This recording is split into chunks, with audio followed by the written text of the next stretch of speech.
programa Saúde e Bem-Estar, aqui pela TV Grandourados, no Instituto de Neuropsiquiatria, num bate-papo com a doutora Elizabeth Casselon. O assunto de hoje é cocaína e crack. Doutora, tudo bem? Tudo bem. Fala pra gente, doutora, qual é a ação da cocaína no cérebro? A cocaína, a cocaína, ela é um pó, né? Em forma de pó, todo mundo sabe disso, farinha, né? Ela é um pó que é uma purificação, uma extração de substância que tem na folha da planta coca, né? A planta, eu já tomei chá de coca, que uma amiga minha trouxe da Bolívia, porque na Bolívia existe até o órgão da coca, a associação da coca, o instituto da coca, uma coisa assim, porque a folha em si, se você usar a folha ou fizer o chá, que você compra o chá como se fosse chamate, você não sente nada. Então os peruanos, bolivianos que moram em altas altitudes, então eles ficam mascando horas e horas e horas aquela folha para extrair um pouquinho só daquela substância. Então é um processo de absorção lento, quer dizer, o tanto que você absorve, o tanto que está na folha é muito pouco, que é diferente da cocaína, que já é purificado. Então aquilo fica numa concentração muito mais intensa. Mas voltando, então a ação, então, indo lá para os andinos, né?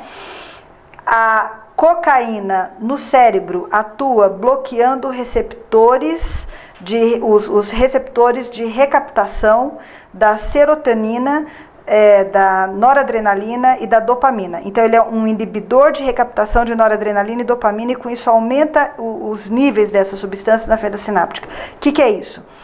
Os neurônios, eles funcionam liberando substâncias um para o outro. É assim que dois neurônios se comunicam. Então eu tenho um circuito elétrico que passa pelo neurônio, como se ele fosse um fio, mas quando chega na cabecinha do neurônio, no pezinho do neurônio, ele não gruda um no outro, passando a eletricidade de um para o outro. Ele despeja uma substância. Só que essa substância precisa ser depois limpada, porque senão ela fica lá estimulando o outro neurônio sem parar. Agora, se eu bloquear essa recaptação, a substância não é mais recaptada. Então, ela fica acumulando aquela quantidade na fenda, então esse outro neurônio fica sendo hiperestimulado. Essa seria uma explicação simples. Então, eu aumento a quantidade, eu aumento temporariamente a quantidade de noradrenalina e dopamina. A noradrenalina, ela aumenta, ela causa uma broncodilatação, ela aumenta os batimentos cardíacos, ela aumenta a força de contração cardíaca, dilata a pupila, aumenta a irrigação nos músculos. Então, com isso, ela é muito boa para altas altitudes. Eu consigo andar por mais tempo, caminhar por mais tempo. Eu tenho um desempenho mental melhor. Então, por isso que mascar a folha da coca é bom. Vamos dizer assim, ele tem esse benefício. Mas é porque a quantidade é muito pequena. Ao contrário da cocaína, que eu geralmente inalo, ou antigamente até por via endovenosa, mas eu inalo, então aquilo já vai da mucosa nasal, já vai para o cérebro. E ela já é purificada, não é a folha que tem um pouquinho da coca, ela já é totalmente concentrada. Então, aí é esse efeito de inibição de recaptação de noradrenalina e dopamina, também um pouco de serotonina, mas é um efeito muito mais intenso e também muito mais passageiro. Então, não é uma coisa que é lenta, ela é uma coisa que faz um pico e depois te derruba.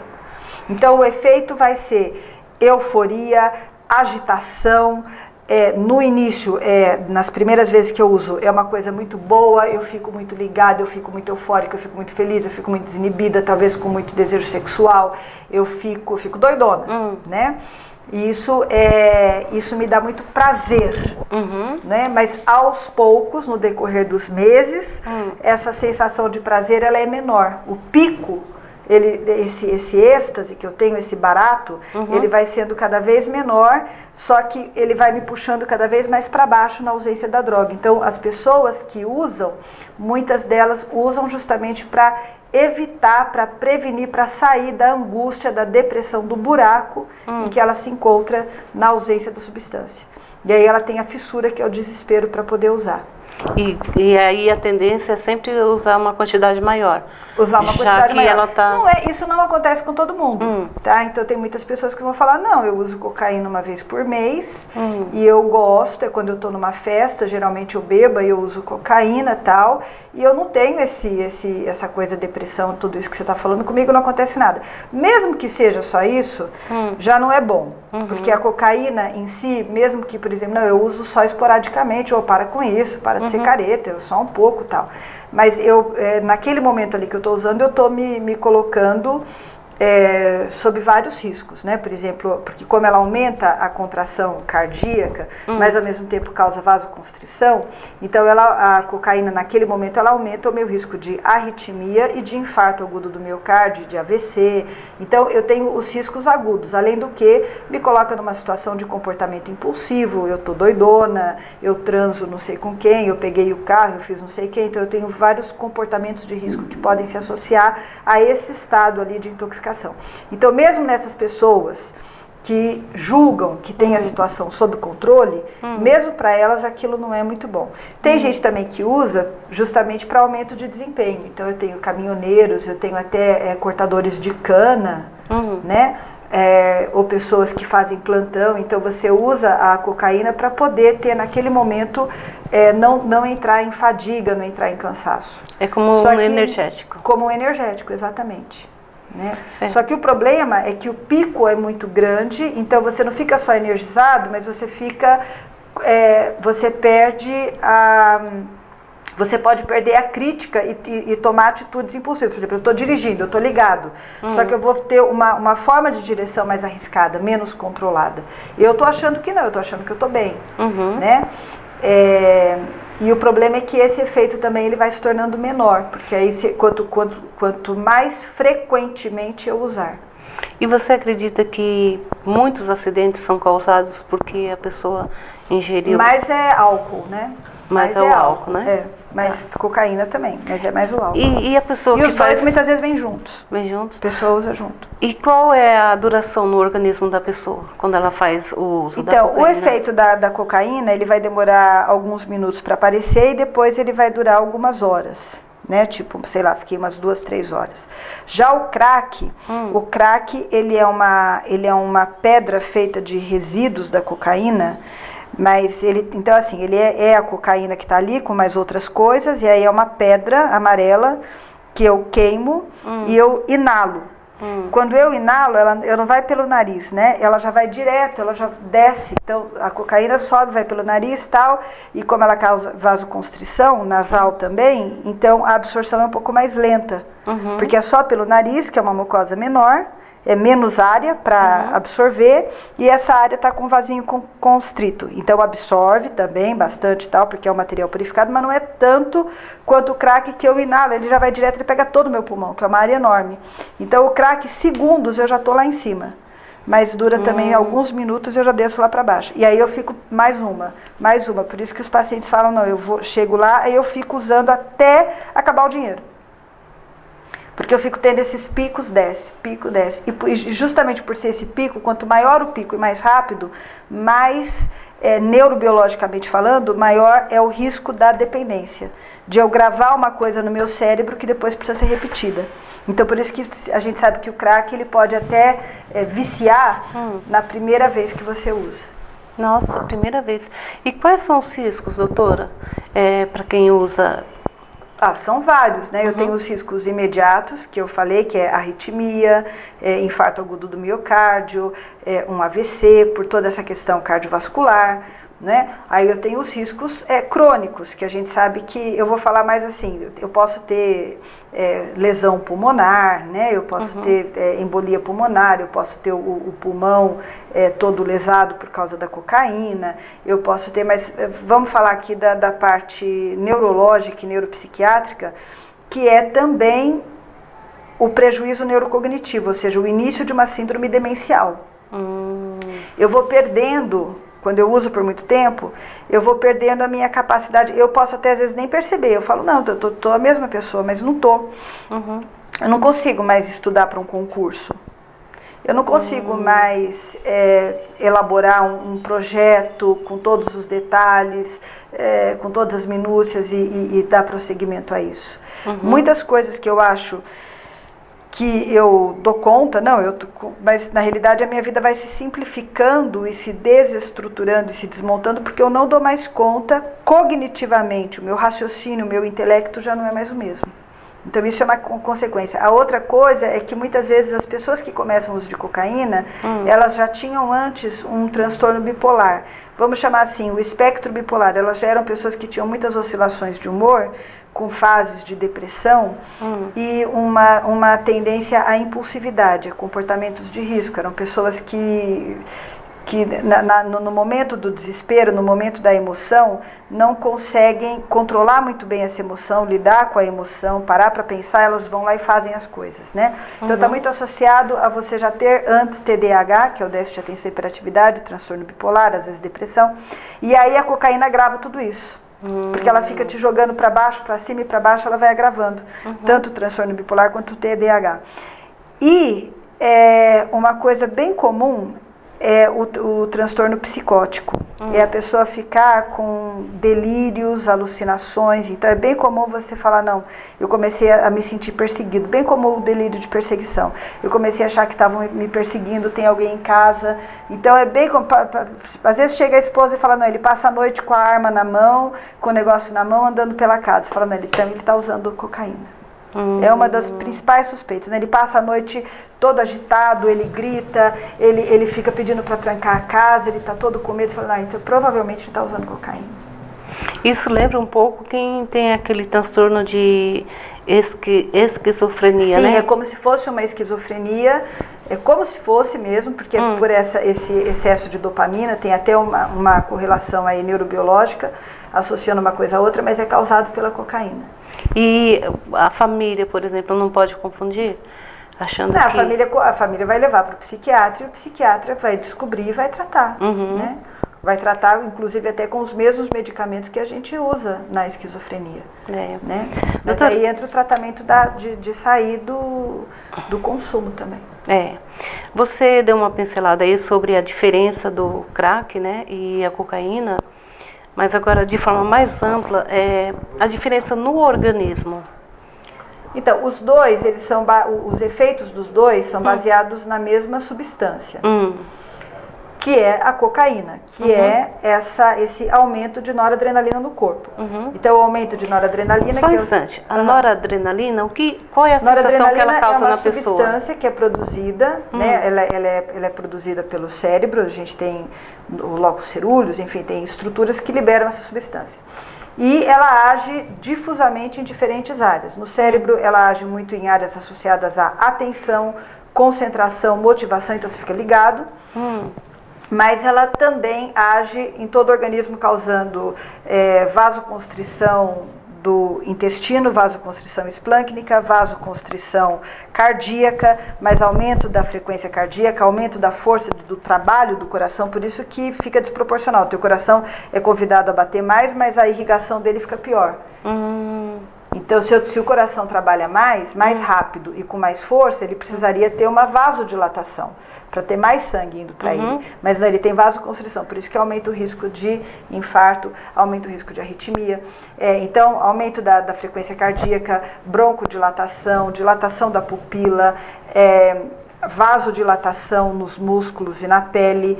Então, ele tem esses efeitos que, por exemplo, como eu falei lá atrás, né, quando a gente fala dos andinos, os povos andinos, tinham que viver em altas altitudes, né, nas montanhas, tem pouco oxigênio no ar, e eles têm que subir, têm que trabalhar. Então, eles mascando aquela coca, ela vai aumentando um pouquinho a noradrenalina.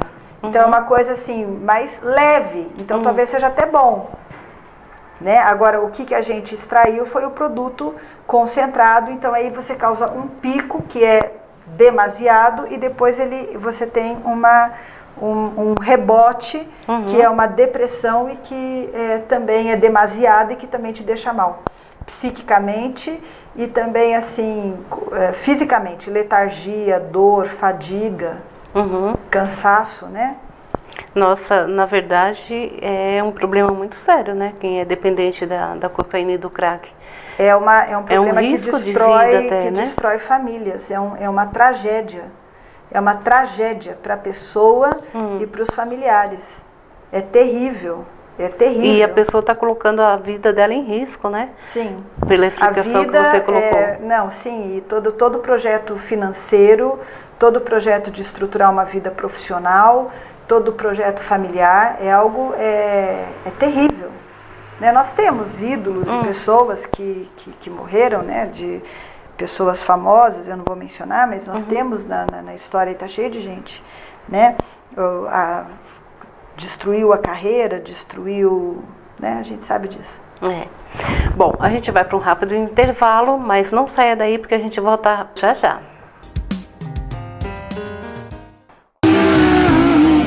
Bateu, amassou, riscou?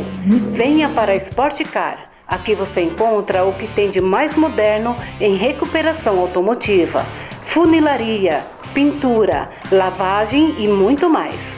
Sportcar, Avenida Presidente Vargas, 1166, no centro de Dourados. Mais informações, 99622-7983.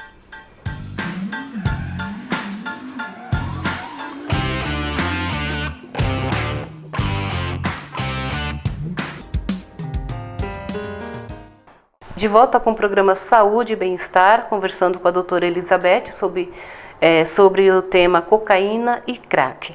Doutora, qual é o tratamento para pessoas que são dependentes dessas substâncias? Então, primeiro a gente precisa desconfiar, né? Fazer o diagnóstico. Muitas vezes as pessoas escondem, na maioria das vezes elas não contam.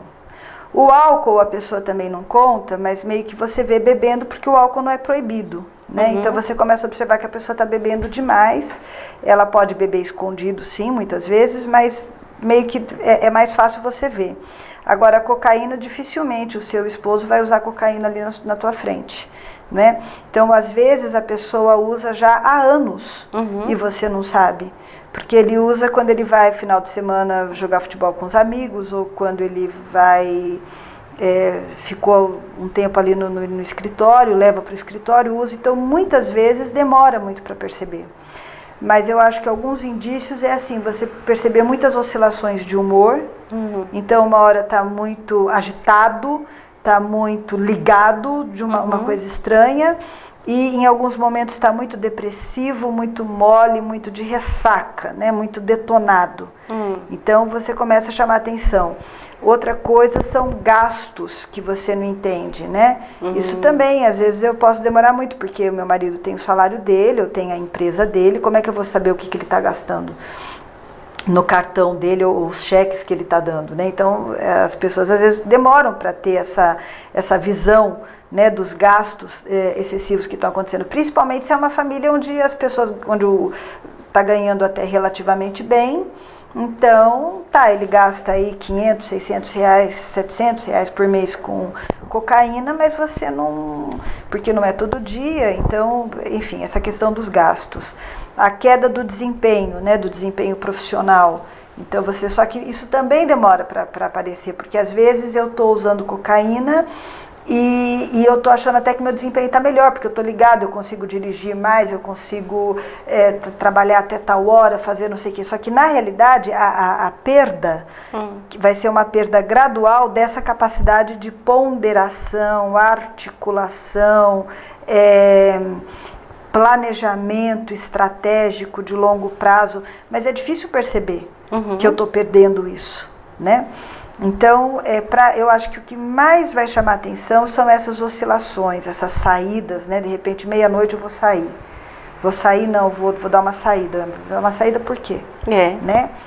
Algumas alterações de comportamento assim. E é claro, quando chega nesse nível da paranoia, né? Dos delírios paranoides, aí fica muito mais nítido. Então, que é o que eu falei, ele fica agitado, fica andando pela casa, ou então ele está com ciúmes de mim, mas é um ciúmes estranho, né? O delírio de ciúmes, né? Então ele fica me vigiando e fica vigiando o meu celular e e fica me cheirando e fica achando que eu estava com outra pessoa isso pode causar um problema seríssimo na família, né? A esposa falar, mas olha, eu não tudo que eu falo, ele sabe onde eu tô, mas ele fica ligando para mim, ele está me perseguindo, ele tentou até me bater. Eu não consigo convencê-lo do contrário. Então não é um ciúmes normal que eu estou dizendo, tá? Essas explosões, essa falta de controle, às vezes um comportamento explosivo, agressivo. Então tudo isso são coisas que nos fazem pensar que a pessoa pode estar usando aí uma substância. E a forma de tratamento? A forma de tratamento. Então, aí o tratamento, ele também não é fácil. Por quê?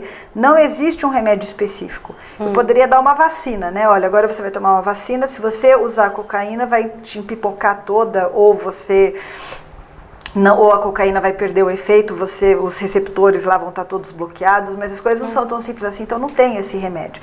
Então o que a gente usa como medicação são medicamentos para estabilizar o humor, para acalmar, para melhorar o sono, né? Às vezes para tratar as doenças que é a ansiedade, ou a doença que ele já tinha, por exemplo, já tinha TDAH, você vai conversando sobre a biografia, você diz, então ele já tinha todos os componentes de transtorno de déficit de atenção e hiperatividade, ou de transtorno bipolar, ou ele teve trauma, né? Teve trauma na infância, então ele, na realidade, tudo começou com aquela situação traumatizante e tal. Então envolve a psicoterapia, a medicação, que vai ser individualizada, dependendo dos sintomas que a pessoa está tendo, a medicação, a psicoterapia, e essa psicoterapia ela envolve o apoio familiar, o apoio social, reconstruir uma nova identidade com novas metas. Mas isso é muito difícil, porque eu posso ter um pouco a ideia de que a cocaína me ajuda um pouco. Por exemplo, se eu não usar a cocaína, eu não consigo trabalhar. Eu não consigo levantar, não consigo me concentrar. Então eu faço isso porque eu não consigo, e eu tenho muito desejo, eu tenho a fissura, né? Se eu fico sem, eu fico péssima, eu fico muito irritada, muito mal-humorada, muito triste, muito chateada, é insuportável para mim. Então eu preciso ter alguém da minha família que entenda que eu estou nesse momento, que esse momento é difícil, que também não é culpa minha, e que me ajude ali a sair disso. Porque senão, eu vou pegar meu carro e eu vou lá usar, porque é um desejo muito imperativo, é uma urgência, é uma loucura, né? Não é assim, eu estou com uma vontade de comer um bolo de chocolate, pô, que gostoso. E mesmo, por exemplo, quem tem a gente que gosta de comer, né? Você vê como é difícil fazer regime. Né? Você começa a fazer regime e você começa a pensar à noite em comida, né? Acordar. Se eu começo a comer não sei o que, você começa a pensar. Então, agora você imagina a questão da cocaína, ela é 10 vezes mais forte. Então você usa medicamentos, os medicamentos são importantes, mas a pessoa precisa ter uma perspectiva, uma meta, uma motivação, alguma coisa que dê razão para que ela queira realmente reorientar a sua vida de uma forma completa. Entram muitas coisas, por exemplo, eu tinha um paciente que ele usava tal, e ele era cantor na noite, bares e tal. Isso é terrível, como que ele vai parar de usar? Na noite sempre vai ter gente oferecendo. Então eu falei, então aí você tem que agora começar a ser cantor evangélico. Você vai ter que começar, você vai ter que mudar totalmente, você não pode ficar nesse ambiente.